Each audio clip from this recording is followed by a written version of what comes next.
Le prochain conférencier keynote, je vais vous le présenter. C'est aussi un auteur reconnu. Depuis 1998, il a publié 6 ouvrages, dont les best-sellers « Les chocs de génération » et « Génération Z ». La 10e édition de son ouvrage le plus vendu, « Le choc des générations », apparu en 2020, cumule plus de 70 000 exemplaires vendus.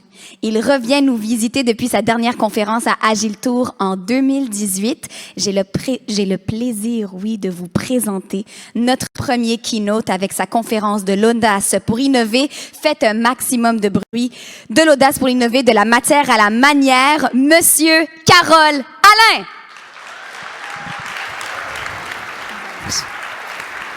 Merci beaucoup. Vous allez bien? On est ensemble jusqu'à midi. Écoutez, 45 minutes, 50 minutes là, pour vous présenter la conférence.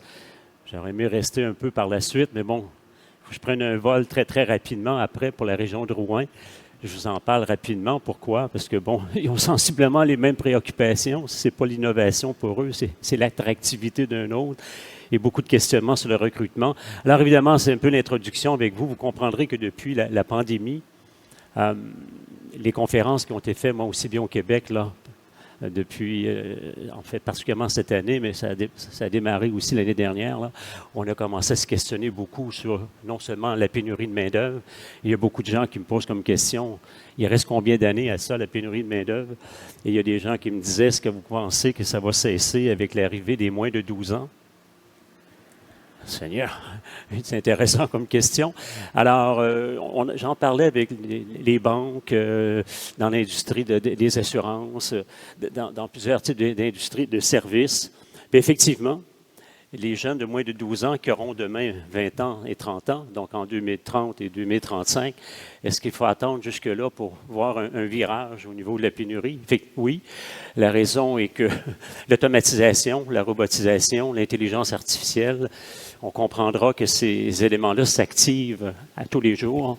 Elles s'activent particulièrement pour une raison, c'est qu'on a observé où les nouvelles générations, depuis les moins de 40 ans, où ils ont encore de l'intérêt dans le travail, qu'est-ce qui les intéresse en termes de métier ou de profession.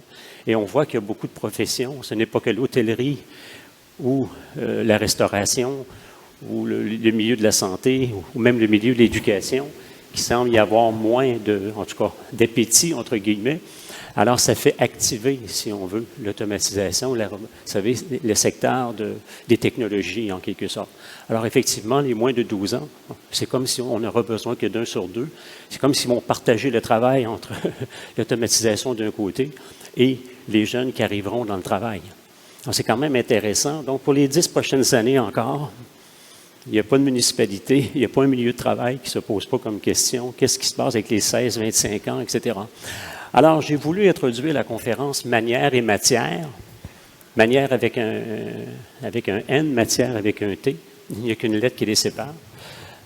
Alors, évidemment, on voit que depuis la première révolution, la révolution agraire, où l'agriculture était au rendez-vous à l'époque, est-ce qu'on remonte au 18e siècle à ce moment-là, ou au 19e? En tout cas, on en parlait beaucoup à une certaine époque.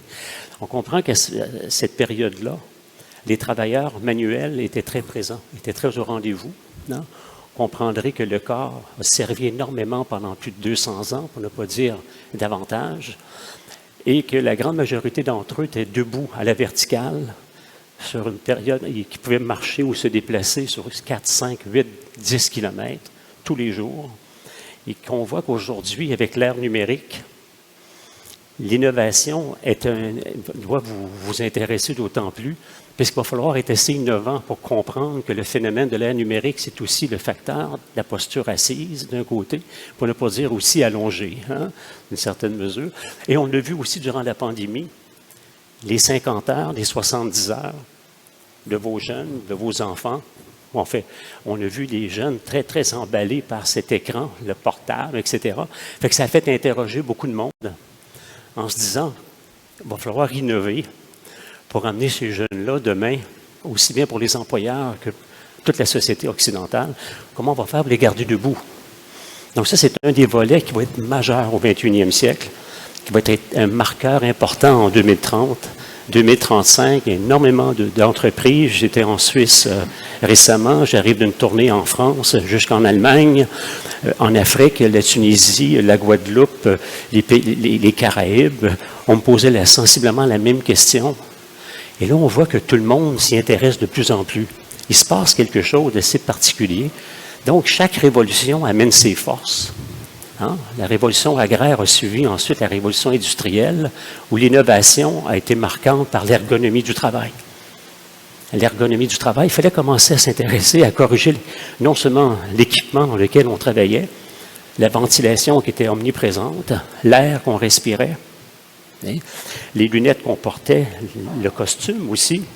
Donc, il fallait s'arrêter à cet élément-là. Et beaucoup se sont intéressés à comprendre mieux le travailleur en mouvement, les mouvements répétitifs. Qu'est-ce qu'on va faire avec?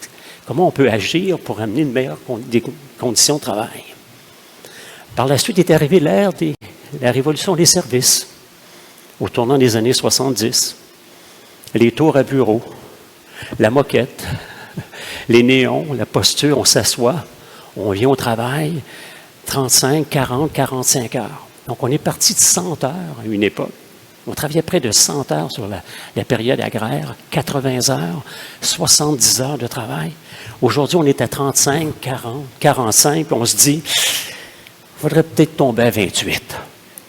Mais semble 28, c'est un bon chiffre, ça. Travailler 4 jours, payer 5. Enlever le lundi. Pourquoi pas le vendredi? Et là, on voit que les nouvelles générations s'activent et la pandémie nous a servi de laboratoire. C'est fou comment que la pandémie risque de nous sauver la vie. Malheureusement, il y a eu beaucoup de décès, mais chaque crise amène ses forces aussi. Ça nous a permis d'observer le jeune, non seulement dans son environnement et tout ce qui comporte le e-commerce, tout ce qui comporte les plateformes numériques, ça nous a permis de faire des observations intéressantes. Ça nous a permis de mieux comprendre un jeune qui travaille chez Alimentation Couche-Tard derrière un comptoir. Ça nous a permis de mieux comprendre les CHSLD, que c'est un environnement qui n'était pas... vous savez, il fallait corriger cette situation-là aussi.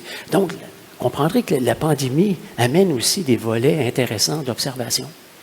Donc, l'ère des services, ça fait 40, 50 ans qu'on est là-dedans. Et principalement les femmes. Bonjour, mesdames.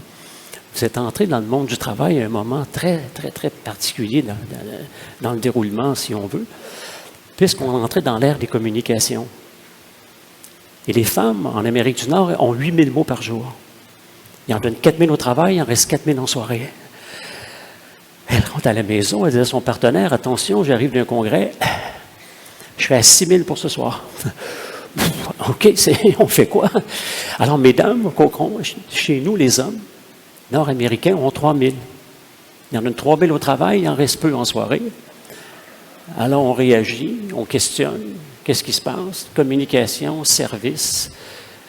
Donc, c'est un autre volet dans l'évolution qui est intéressant à observer.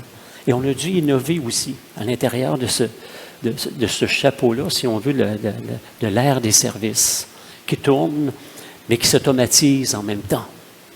Donc, l'humain vit un monde parallèle avec l'automatisation constante maintenant.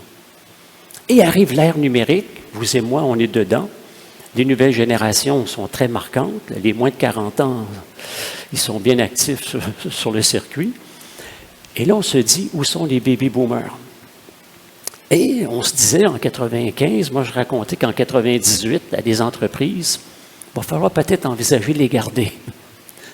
Les 60 et 65 ans. Et là, je vois encore des présidents d'entreprises qui me disaient, il faut embaucher des 65, mais il faut y penser. Pourquoi? Ils vont vous donner le même nombre d'années qu'un 25. Ah bon? Fait que ça les faisait réfléchir. Et on dit, c'est vrai. Alors, je vois encore M. Bouchard d'Alimentation Couche-Tard, M. Dutton, l'ancien président de Rona, des entreprises qui viennent me voir après. M. Alain, il va nous manquer de monde. Oui, la Terre nous annonce quelque chose d'intéressant aujourd'hui. Hein? 8 milliards d'humains sur la planète. Mais ils sont particulièrement concentrés en Inde et en Afrique. Ce qui fait que chez nous, on peut penser qu'à 8 milliards, il devrait y avoir de l'emploi pour tout le monde. Mais la réalité, c'est qu'il n'y a pas de jeunes. Et c'est là qu'il va falloir qu'on innove, vous et moi. Et j'ai trouvé intéressant que le congrès, la rencontre Agile Tour 2022, se consacre beaucoup à questionner l'intuition, les relations humaines, le leadership, le management, dans une certaine mesure, l'accessibilité, agilité. On voit que le volet humain doit revenir un peu au centre de vos préoccupations dans le monde du travail. Au même titre que dans le monde du travail, là, on voit que les parcours académiques de médecins, d'avocats, de notaires, quelles que soient les professions libérales, ont beaucoup mis l'accent sur le savoir-faire.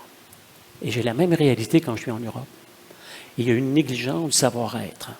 Donc, si vous êtes employeur dans la salle, il est clair que maintenant, il y a quelque chose qu'il faut raccrocher, ramener au centre de nos activités de formation, c'est le savoir-être. La manière de vivre, la manière d'être, si vous voulez, la manière de se conduire, en quelque sorte. Il va falloir être beaucoup plus vigilant avec cette valeur-là maintenant. Pas qu'on la perd au détriment des technologies, même si ça peut être complémentaire, mais il y a quelque chose qui nous échappe là, jusqu'à maintenant, sur ce volet-là, et qui est en train de nous glisser un peu, entre guillemets. Donc, l'ère numérique amène ses forces, et on l'a vu encore durant la pandémie. Ça s'est bien activé, le e-commerce, les commandes en ligne, les Netflix de ce monde. On comprend que Google, Apple, Facebook, Amazon, Microsoft ont été très actifs, et la nature aussi. Hein? Netflix a joué un rôle important, Airbnb aussi, Tesla, Uber. Ce sont des joueurs qui continuent de prendre une place. Et comme j'ai eu l'occasion de présenter dans ces milieux-là, ils m'ont dit, mais nous, M. Alain, c'est pas compliqué. On observe les moins de 40 ans. On n'a plus besoin des 55, à savoir s'ils seront partants, acheteurs demain ou consommateurs. On observe les moins de 40. Ils sont très actifs sur ces couronnes-là. Donc, vous avez entendu le de. Alors, c'est quand même intéressant d'observer ça. J'ai beaucoup d'entreprises qui me posaient la question. Hier, il y avait des gens de la coiffure, il y avait des personnes dans le domaine des spas, il y avait des gens dans l'esthétique lors d'un congrès qui me disaient, nous, est-ce que ça va s'automatiser aussi? J'ai dit oui. Est-ce qu'il y a encore un intérêt à faire certains de ces métiers-là? Beaucoup moins qu'hier. Et on voit que ces éléments-là, on doit rester plus sensible maintenant. On avait du temps en 90 pour réagir sur ça. On avait du temps à réagir au début des années 2000. Mais quand je suis en France, en ce moment, on questionne quelque chose qui ne veut pas perdre trop de retard. Comme qu'ils ont perdu 600 000 milléniaux, plus ou moins les 25-40 ans, dans les 8 dernières années, ils se demandent qu'est-ce qui se passe. Un autre élément, il va falloir innover de manière importante, c'est que le long-termisme, le long, fait face au court. Avant, tout était long. Tout durait 20 ans, 30 ans, 40 ans. 40 ans de service. On vivait 40 ans dans un quartier. On était mariés pendant 30 ans. Alors qu'aujourd'hui, tout est court. Non seulement on questionne la durée du travail à 28 heures par semaine, dont vos enfants vont connaître, les moins de 12 ans demain, c'est presque incontournable. Non seulement que demain, c'est le temps plein, temps complet. La grande majorité des travailleurs demain, des jeunes, vont travailler à peu près 3 jours semaine. Et non seulement vos enfants vont connaître le 17-5-15, que je présente en Suisse en janvier, 17 emplois à partir de l'âge de 18 ans, 5 carrières, 15 résidences. Intéressant. Donc, l'innovation touche un peu tout le monde. C'est sûr que les courtiers immobiliers m'ont posé la question, « Monsieur Alain, est-ce qu'il y a encore de la place d'être propriétaire demain? » Demain, on n'est plus propriétaire. Je ne sais pas si ça peut vous chanter à l'oreille d'annoncer ça à vos enfants, mais c'est un élément intéressant. L'ère d'être propriétaire, ça appartenait à 2 générations. Un baby-boomer en avait besoin. Mais demain, dans l'ère d'aujourd'hui, l'innovation va toucher tous les secteurs d'activité sans compromis. Personne ne peut vivre à Montréal avec les coûts que ça représente. Et heureusement que les nouvelles générations réfléchissent sur la situation climatique. Ils réfléchissent sur la consommation. Puis ils réfléchissent sur l'aspect humain aussi. Et là, ça devient un élément porteur. Ce n'est pas une valeur ajoutée pour les nouvelles générations d'agrandir leur salle de bain, entre guillemets, puis d'avoir un grand espace nécessairement pour vivre. Donc, des concepts comme l'île des Sœurs, par exemple, ou Greenfintown, demain, risquent d'être abandonnés. Et j'ai un grand plaisir d'aller annoncer ça dans beaucoup de secteurs de l'immobilier maintenant. Calmez-vous. Vous devez vous calmer, puisque les jeunes ont besoin d'air, ont besoin de lumière. Les nouvelles générations ont vécu à l'intérieur. La grande majorité d'entre eux n'ont pas passé suffisamment de temps à se procurer de la vitamine D. Ils ne sont pas restés suffisamment longtemps dans la lumière. Donc, le milieu de travail devient un milieu de vie. Intéressant. La pandémie nous a appris des choses sur les écoles, du Québec comme aussi loin qu'à Copenhague, quand j'ai pu y intervenir, entre la Norvège, le Danemark. Ils ont bien compris que l'humain, aujourd'hui, c'est un humain qui vit à l'intérieur. Puis il faut s'assurer que pour le sortir à l'extérieur, c'est devenu plus complexe.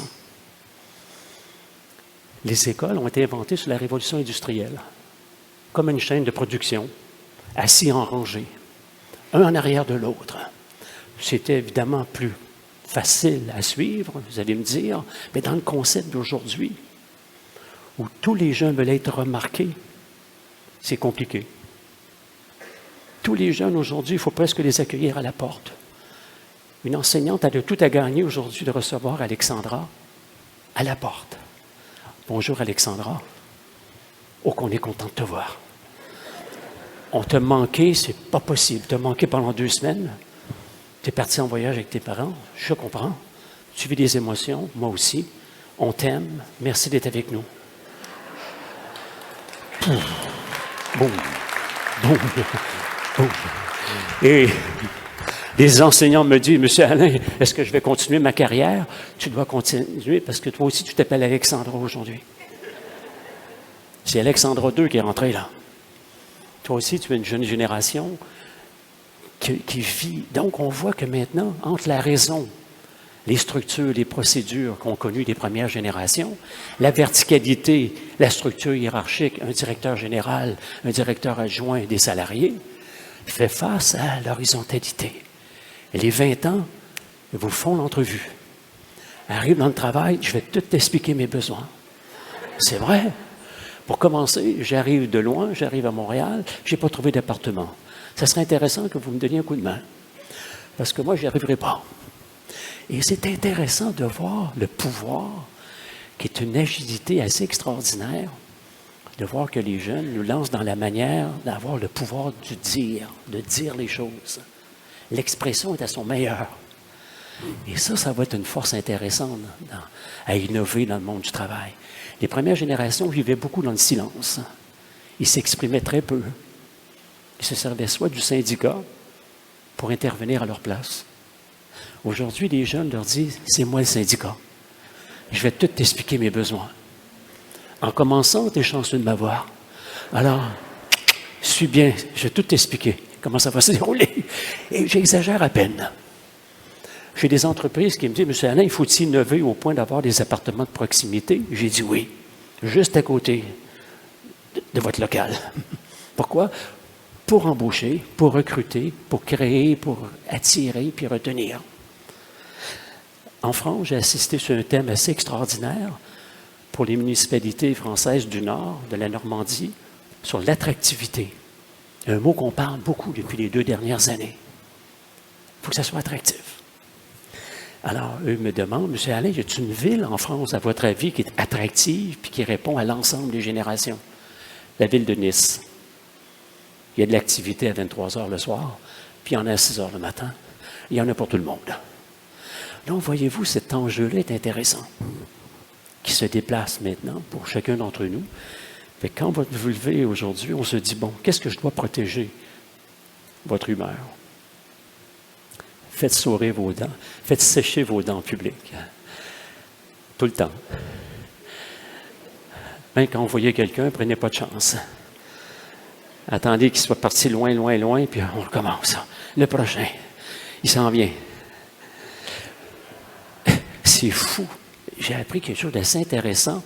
J'ai appris ça aux États-Unis, que maintenant, Votre visage correspond à plus de 70% de la communication. Alors qu'on est longtemps expliqué que la communication était la valeur des mots, la valeur de la tonalité et la valeur du non-verbal. On allouait un chiffre entre 8 à 20% pour les mots. Et on allouait plus ou moins 38% pour la tonalité. Puis on disait 55% la posture, le non-verbal, la distance par rapport à l'autre. Et aujourd'hui, on dit non, le visage. Alors, si c'est des temps qu'on doit faire sécher, ou remonter ça jusqu'en arrière, je ne sais pas. Mais il faut y porter une attention. Savez-vous qu'au Japon, la lumière rouge, maintenant, elle se lit à 2 endroits, en face de vous puis au plancher. Car la grande majorité des jeunes regardent vers le bas. Et ça va débuter le 1er janvier. Est-ce que c'est une innovation ou la folie? C'est intéressant. La décroissance, c'est un volet qui vous appartient à chacun d'entre vous. J'ai demandé cette chaise haute pour représenter plus haut, plus loin. Qu'est-ce qu'on voit d'en haut? Une immigration très active qui vient sur nous. 500 000 au Canada pour 2025. On a pris un petit peu trop de retard. Nos jeunes Québécois blancs, comme je le vis ailleurs sur d'autres continents, j'ai beaucoup de jeunes qui ont dit non à travailler dans beaucoup de secteurs d'activité. Il faut activer. Prenez la construction. Il en manque 300 000 au Canada, 70 000 au Québec. On a besoin du Mexique. Prenez Olimel, il est au Madagascar au moment où on se parle. Il cherche lui aussi des travailleurs. Mais on était maladroit lorsqu'on a embauché la première fois dans l'agriculture au Québec. On payait que le transport et la nourriture. Aujourd'hui, l'immigration vous dit, moi, je viens, mais j'ai un rêve aussi, c'est que ma famille m'accompagne. Donc, ça continue d'évoluer. Et ces dossiers-là appartiennent aux nouvelles générations.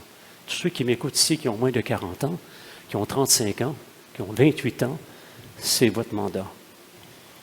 C'est-à-dire quoi? La diversité, la cohabitation, l'ouverture sur le monde. Vous le faites peut-être en discussion, mais dans la réalité. Autre élément qui est très innovant, puis il faut rester bien collé, les premières générations, les projets étaient collectifs. Pour survivre après la guerre, l'ONU est arrivée en 1945. L'Organisation des Nations Unies est arrivée en 1945 avec un slogan, « Plus jamais la guerre ». Et voyez-vous, à partir de cette période-là, ce qu'on a remarqué, bien, les nouvelles générations qui s'activaient pour survivre avaient besoin de rester en collectivité, dans les communautés de proximité. J'ai demandé d'avoir un thé pour la salle pour me rapprocher de vous. Faites-en de même avec vos collègues, s'il vous plaît. On revient à la normale, on serre des mains, on prend des cafés ensemble, on apprend à se rapprocher un petit peu plus, je vous en prie. On s'est beaucoup éloigné durant la pandémie. L'isolement, c'est pas un bon copain, un bon partenaire avec l'humain que nous sommes. Vous comprenez, l'isolement, comme ça, c'était assez complexe pour les enfants, ça l'était pour les adolescents, les jeunes adultes aussi. On avait fait un bond important dans le télétravail. Le télétravail a rebondi, les chiffres ont monté à 800 millions en date d'aujourd'hui. 800 millions de personnes est derrière un écran, majoritairement les moins de 40 ans. 45 000 citoyens ont quitté Montréal pour les régions. C'est étendu jusqu'à Mirabel, Victoriaville, la Gaspésie. On bouge. 1 million de personnes ont quitté Paris. On a retrouvé beaucoup des premières générations, se sont dit, on veut vivre autre chose. Donc, cette réalité-là nous amène à s'ajuster aussi. Vous êtes dans un très bon moment, la gang. Parce que là, chaque jour, on est dans une action où on préserve la collectivité, parce que l'ère numérique est axée sur les individus. Une conférence qui va avoir lieu à Paris. Les projets collectifs d'autrefois fait face à des projets individuels. On se doit d'être innovateur, s'il vous plaît, sur le plan humain. En ce moment, on s'adresse à des individus qui agissent en individuellement. Je travaille Si moi, je ne veux pas rentrer un lundi, je ne rentre pas. Ça a des conséquences complexes. À une époque, une personne qui manquait un samedi était remplacée. On pouvait prendre un chiffre de nuit d'une autre personne. C'est presque impossible aujourd'hui.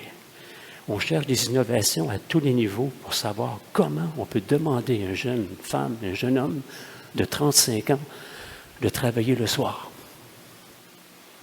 ou un samedi. Non, là, j'ai tellement d'activités. C'est quoi des activités? Je suis occupé. J'ai une vie. Là, on voit que réussir dans la vie, l'effort qu'on faisait pour réussir financièrement, matériellement dans la vie, fait face à réussir sa vie.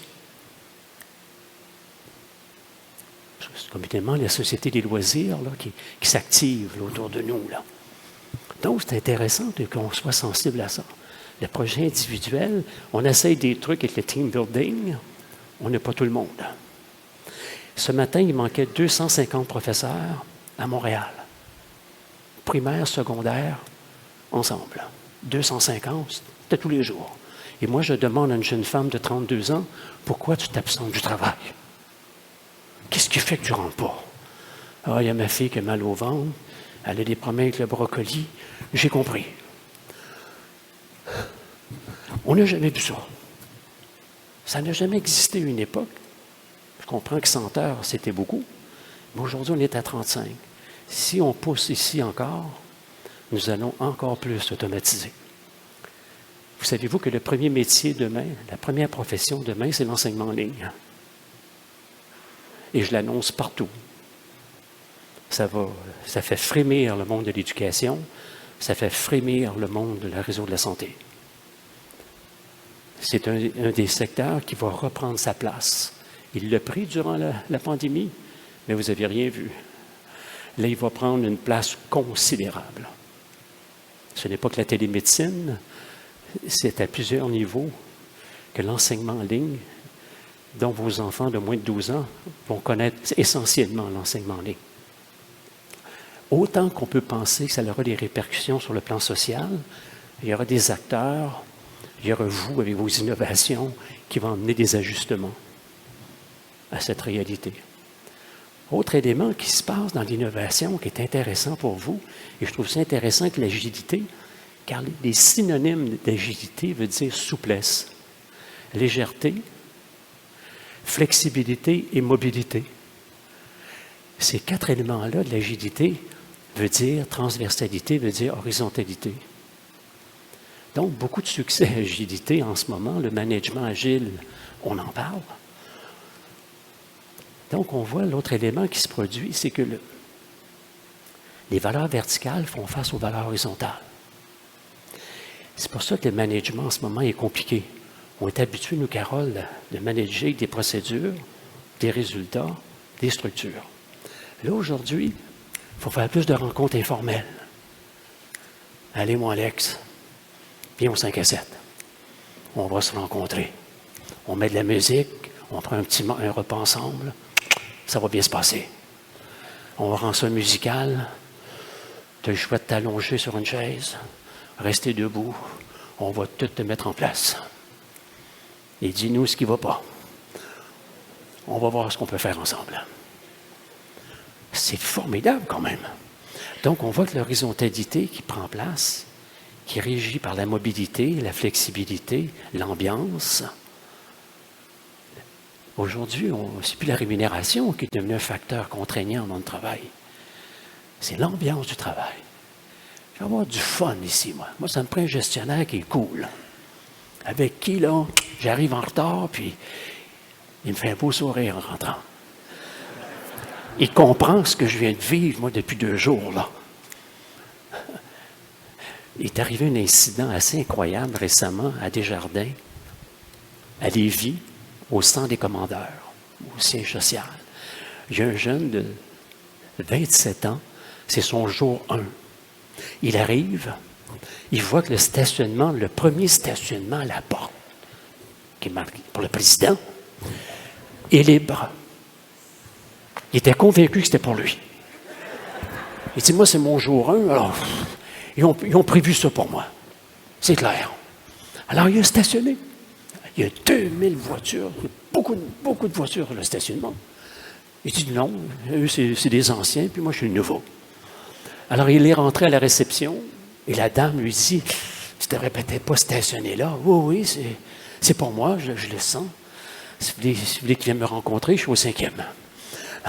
Il est monté au 5e, et le président est arrivé, et mon Dieu, qu'est-ce qui se passe? C'est le nouveau. Il commence fort, très fort. Comment c'est fort? C'est fort. Alors, ils se sont rencontrés au 5e étage et le jeune homme lui dit, vous en avez rencontré beaucoup la première fois, un salarié qui arrive, un employé? Non? Alors, ça fait plaisir de vous rencontrer, Monsieur le Président. Ça, c'est une force de frappe intéressante. Là, on voit qu'on essaie de briser les chaînes un peu entre... Donc, on est dans une ère auquel le pouvoir du dire, un jeune de 22 ans, il dit à son employeur, « Faut que tu apprennes de moi. T'es chanceux de m'avoir. Moi, je peux t'apprendre beaucoup de choses. Pourquoi? J'ai eu 6 parents. Ensuite, j'ai déménagé 8 fois, avant l'âge de 15 ans. J'ai dû m'adapter dans mes amitiés de Varennes, de Québec. Je suis parti tout le temps, mes parents étaient instables. J'ai connu 8 écoles, 8 professeurs. Tu crois que je ne suis pas préparé à affronter le travail, toi? Ça, vous devez prendre note que c'est une force intéressante avec les nouvelles générations. Autrefois, on vivait dans un quartier sur 4 km². On ne se déplaçait presque pas. Quand les baby-boomers ont vu arriver le changement, qu'est-ce que c'est ça? Il y a encore une formation? Oui, Roger. Il faut y aller. Oui, mais pourquoi? Tu n'as pas le choix. Il me reste 5 ans, il faut finir en beauté. Il faut y aller. Et lui, aujourd'hui, on lui dit, toi, ton innovation, c'est de faire du mentorat et du tutorat. Il faut t'accompagner les nouveaux. OK. Vous voyez, le défi est intéressant. On a eu 3 mondialisations jusqu'à maintenant. Il y a eu une mondialisation au tournant au 19e siècle, le but était de dépasser les frontières Est-Ouest, Nord-Sud. On a essayé d'emmener ça pour que tout le monde puisse commencer à se déplacer puis faire des affaires ensemble. La deuxième a été économique. Elle nous a frappé durement en 1980 avec Margaret Thatcher en Angleterre, puis M. Reagan aux États-Unis. Et la France, M. Chirac, là, on a vu arriver une économie active où la concurrence, la compétition était au rendez-vous. Axée sur les résultats. Ça s'est étendu jusque dans nos écoles occidentales. Tous nos enfants ont dû vivre des réformes scolaires par l'économie qu'on a mis en place. Soit bon, soit performant, puis il faut axer sur les résultats. Et ça s'est produit. La troisième, vous et moi, on est dedans. La diversité culturelle. C'est ça notre défi en innovation maintenant.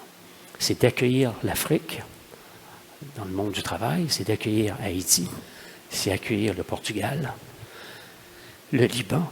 Tous ces pays-là se déplacent maintenant. Et là, ça va être un défi, la diversité et la cohabitation. Troisième mondialisation que vous et moi, on vit maintenant.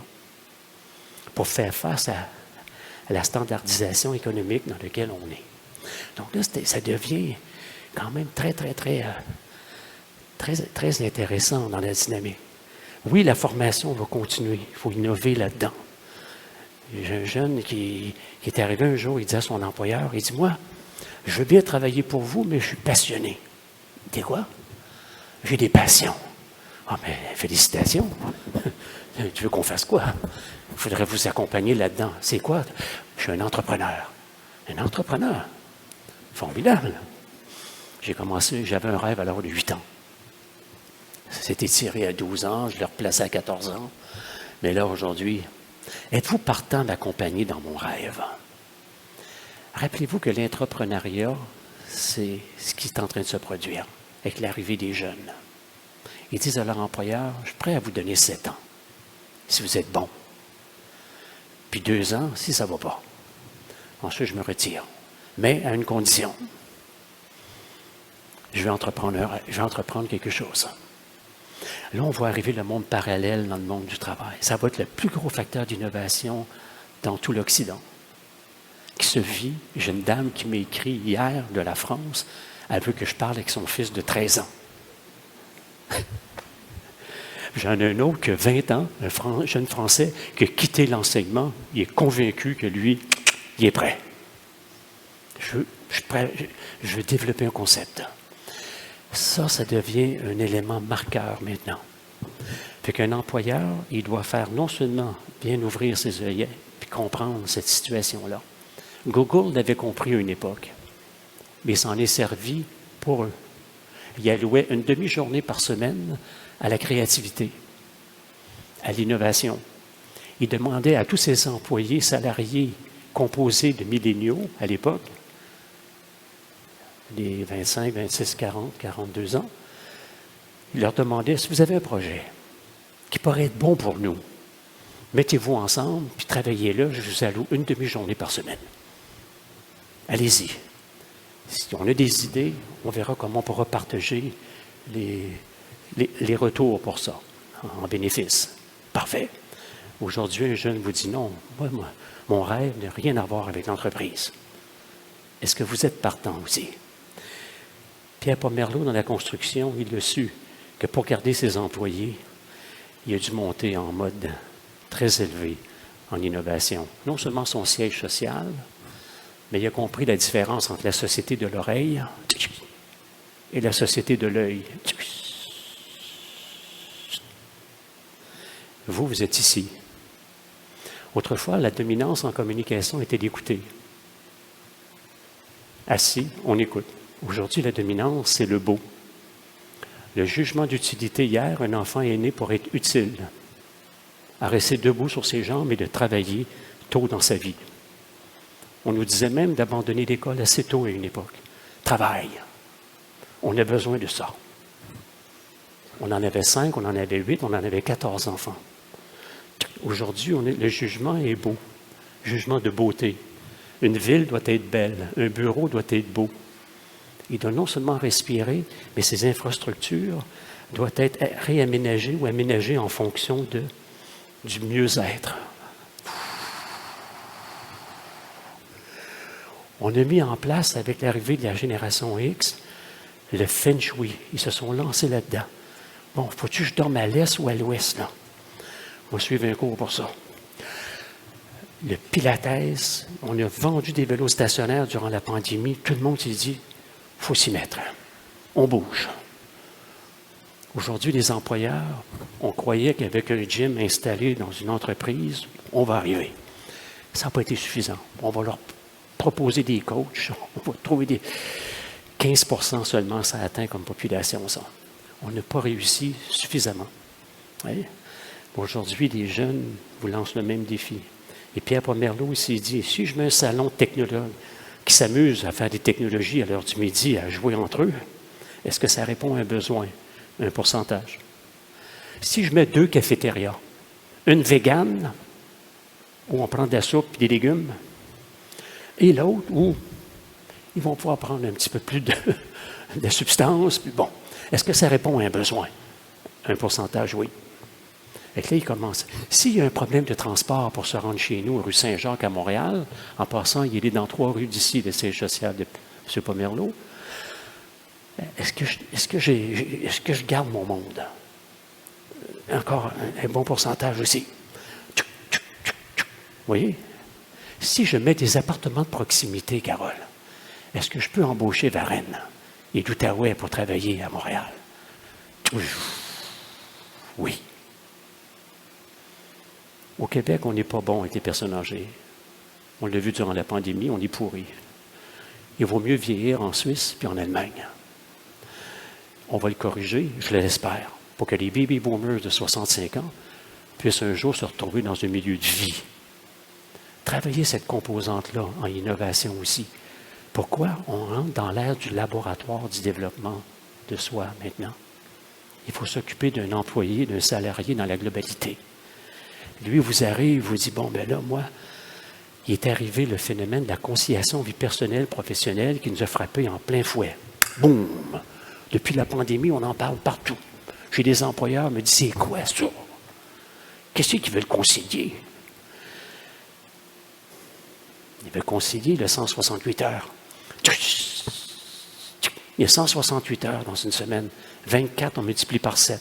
Qu'on soit au Japon, le Japon est en danger de mort. Il y a 0,8 enfants par femme. Il va fermer dans moins de 20 ans. Fermer, c'est un grand mot. 0,8, c'est soit une crise ou une guerre mondiale. Malheureusement, il n'y a plus d'enfants. Il n'y en a pas en Allemagne, 1,47, 1,70 aux États-Unis, 1,56 au Canada, 1,88 en France. En Angleterre, 1,60. Donc, il n'y a pas d'enfants. Le 8 milliards, ça ne nous touche pas directement ou indirectement. Il n'y a pas de jeunes. J'ai présenté à Sherbrooke la semaine dernière, 38 de la population en 2025-2028 aura 65 ans et plus.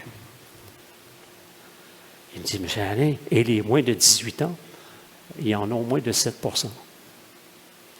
Donc, la gang, protégeons notre gang, le monde qui vient de travailler, les gens qui se mettent en action, ce qu'on leur propose dans l'innovation. Une portion doit être dans les technologies, puis une grande portion doit être sur le plan humain. Le manager, aujourd'hui, il a compris que le leadership doit être un leadership partagé. Sans ça, il ne pourra pas réussir.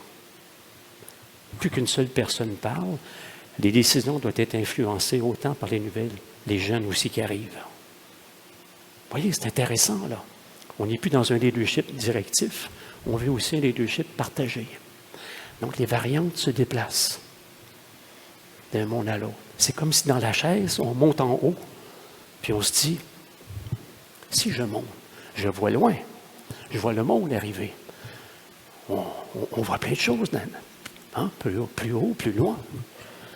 Et les pattes peuvent représenter aussi les générations. Est-ce qu'on retrouve ici les 16-25 ans, les 10-25? Est-ce qu'on retrouvera pas plus tard que demain les 0-12 ans? Et en dessous, il nous manquera de pattes pour les mettre tout ensemble. Entre la génération silencieuse, vous vous rappelez, en 2018, les 75, les 77, les 80, les 85, eux, quand ils arrivent, ils veulent qu'une chose, parler à quelqu'un. C'est fini, madame, il n'y a personne. Vous en allez par là. On retourne. On repart. Ils ont trouvé ça dur, les guichets automatiques. Alors, tantôt, c'est le baby boomer qui aura 80. Autre élément, je vous dis, les portes ouvertes. Hein? Les 57-73 ans sont très, très nombreux. Je ne cesse de dire au réseau de la santé, il va falloir être très innovatif. Il faut des stratégies, là. Les 57-73 de l'Allemagne, de l'Angleterre, de toute l'Europe, de toute l'Amérique du Nord, c'est le nombre le plus élevé du monde. Et on ne pourra pas tous les soigner. Ça, c'est intéressant comme défi. J'en aimerais en avoir une bannière sur le pont Champlain. 57-73, prenez soin de vous. Hein? Il arrête sur le pont. Regarde, bébé, c'est marqué, là. J'ai 70. Intéressant. Et ça, c'est un élément, je pense qu'on sent des rappels d'y porter une attention. On a aussi, évidemment, cette génération X qui survole en ce moment entre le monde, où on ne sait plus, mais ils ont de l'anxiété, c'est pas possible. Je vois qu'il y a un élément d'atelier qui porte sur le corps humain, parler d'intuition, de félicitations. Les 42-58 ans là, sont à bout, là. Ils ont de la misère à gérer ça, des enfants. Qu'est-ce que je fais avec le mien qui est à la maison? M. Alain, je suis dans le stationnement, je ne veux pas rentrer. Je le vois, il est l'autre bord, là. Il me demande tout le temps. Je tapoute, là. Qu'est-ce que je peux faire? Je me couche dans l'eau chaude. Je finis dans l'eau froide. Je mets de la crème. Ah, mais partout. Je prends juste du végétal. Il faut que je digère. Autrefois, un enfant équivalait à un enfant. On lui disait, va jouer dehors, tu rentres quand il fait noir. Aujourd'hui, c'est compliqué. Parle à maman, regarde maman, on va en parler. Tu te sens pas bien, moi aussi. Tu veux que je parle au professeur, maman va l'appeler. Tu te sens pas bien que le chauffeur d'autobus scolaire? J'arrive. Je suis partout pour toi. Je t'aime. Appelle maman, appelle-moi. Appelle. Je suis complètement dingue. L'enfant, il est là. Je pense que ma mère est folle. C'est rendu qu'elle s'habille comme moi, puis moi, je m'habille comme elle. On voyage ensemble, on dort ensemble, on fait tout ensemble. J'ai mal au ventre, elle a mal au ventre. Faire de fou. Puis le père, là-dedans, il regarde en l'air, il étouffe. Qu'est-ce qui se passe? Qu'est-ce que c'est ça? Un enfant, aujourd'hui, équivaut à 3 en 1950. J'en ai 2, t'en as 6. J'en ai 3, c'est un congrès. Un congrès, tu reviens ici, toi, tu t'assois dans la salle, puis tu prends des notes. J'en ai 3, M. Alain. On va les reconduire partout. S'ils commencent à jouer au hockey, bien, il n'y avait plus de vie. On va les reconduire mur à mur. Même quand il veut traverser la rue. Prends pas de chance, il y a un vent de face. Rentre dans la maison.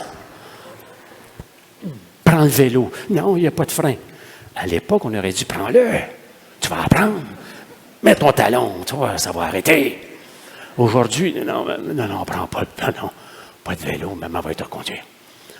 On ne prend pas de chance. Il y a 2 semaines, je présentais les CPE. Ils m'ont annoncé qu'ils vont tous mettre du caoutchouc partout. Au plafond. Au cas qu'il rebondit. Ils savent plus. Boum, ils vont le reprendre. Ils l'ont mis sur les côtés, puis au plancher. Donc, M. Alain, on l'a mis partout. On est des 0,5 ans, on a peur qu'ils se mettent à marcher et à sauter. Les parents là, qui viennent, nous autres, c'est une autre génération qui arrive. Là. Ils nous lancent quasiment. Prends-le, Colin. À plus tard. Il repartent puis il appelle 3 fois par jour. Il est-tu là? Il a mal au ventre? Non, tout va bien. On lui a pas donné de soupe, on ne touche à rien. Il respire, là. On met des lumières tamisées dans la chambre, on lui fait vivre le feng shui, on va le mettre à l'aise. Pourquoi pas? Gang de malades. On a les milléniaux qui ont inventé le pantalon ici, c'est ce qui fait que c'est les ralentis. Ils arrivent, qu'est-ce qui se passe, là? Ils ont commencé à les remonter et on a la soie dentaire. Les jeunes femmes, mais nous aussi, on va se mettre ce qu'il faut. Hein. Les 2 ont de la misère à s'asseoir. Bon, c'est une autre conférence. Alors, on a aussi, pour les 4 minutes qui nous restent, les 10-25, on leur dit « Comment ça va, toi, mon Alex 3? » Ah oui. Ah, moi, je suis prêt, je te jure. Je prends une sabbatique. À 16 ans, ah oui. Je suis fatigué. Mon frère l'est prêt à 25, moi, je la prends 16. Ben, pas de temps. Le secondaire, c'était compliqué. J'avais mes parents gérés, les profs qui ont changé à tour de rôle. Je suis tanné de voir ça que ça bouge trop. Tu vas faire quoi? Je ne sais pas. Je pars à Vancouver. Mais rappelez-vous que demain, c'est plus la langue qui va nous préoccuper. Il y a 72 000 francophones à Vancouver. Il y en a 400 000 en Angleterre. Il y en aura plus d'1 million en Angleterre, puis plus de 500 000 à Vancouver, lorsque ceux-là arriveront ici. La langue, 800 millions de francophones dans les années à venir. Ils sont partout. Donc, la beauté d'innovation, il faut les capter au vol parce qu'ils sont en mouvement. Puis c'est pour ça aussi, avant de terminer, oui, c'est délicat de grimper. Alain me dit, ils ont des roulettes, je sais. On va voir ce qu'on peut faire.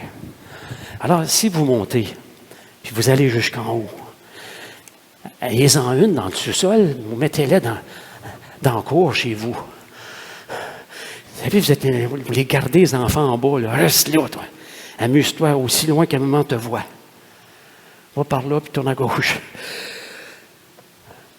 En fait, le but de la conférence, en somme, c'est de vous permettre de comprendre que la manière, avec un N, c'est notre défi, pour vous et moi. Je préfère la politesse à la table de vos enfants puis qu'ils mangent avec vous et que la politesse revienne au rendez-vous et que le respect s'installe davantage dans nos relations interpersonnelles. C'est subjectif, pas facile d'évaluer tout le temps, mais ce 5 minutes-là que vous passez en présence des jeunes, il va falloir être un petit peu plus, à créer plus de proximité, si on veut. Parce que les jeunes derrière les écrans, on les perd un peu. Ils ont du réseau, ils sont en réseau, ils sont en virtualité, mais ils sont au moins en face à face. Et je pense, pour innover, il va falloir être très créatif pour comprendre l'enjeu que ça peut représenter pour chacun d'entre nous. Le congrès, je pense qu'il s'apparaît très inspirant. J'ai vu les thématiques qui vont se dérouler durant les 2 jours. Sautez sur ces occasions-là, s'il vous plaît, de trouver des idées. Être créatif à savoir comment on peut meubler ces réalités-là maintenant. En espérant que la conférence soit amusante, tout au moins vous avoir laissé quelques propos qui vous semblent pour vous le porteur. Je veux remercier toute l'équipe d'Agile Tour, puisqu'en 2018, j'ai eu le privilège de pouvoir présenter sur les générations. Et là, aujourd'hui, une thématique complémentaire, si on peut dire. Bonne continuation, tout le monde. Au plaisir. Merci à vous.